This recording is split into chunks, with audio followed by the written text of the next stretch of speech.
6, যাদের 1, যাদের 4, যাদের 21, যাদের 10, যাদের 11, তাদের সঙ্গে হতে পারে অনেক বেশি রেজোনেট করবে। বাকি এটা জেনারেল রিডিং সবার সাথেই করতে পারে। তো বি পজিটিভ, পজিটিভিটি রাখুন। আপনার এবং আপনার পার্টনারের মধ্যে আমি প্রথম যে কার্ডটা দেখলাম সেটা হচ্ছে আপনাদের দুজনের কিন্তু একটা এমন কন্ডিশন ছিল বন্ধু, এমন একটা বাজে আপনাদের মধ্যে সমস্যা হয়েছিল যে আপনাদের দুজনের মধ্যে না একটা কোনো নেগেটিভ এনার্জি প্রচন্ড পরিমাণে চলে এসেছিল।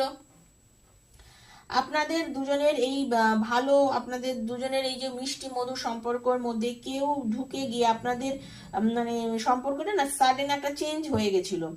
হুম একটা দুঃখজনক, একটা পেইনফুল একটা জিনিস কিন্তু আমি দেখতে পাচ্ছি আপনাদের রিলেশনের মধ্যে একটা পেইনফুল ব্যাপার এসে গেছিল, যেন লস, ট্র্যাজেডি, কারোর পার্টনার খুব দূরে চলে গেছিল, পার্টনার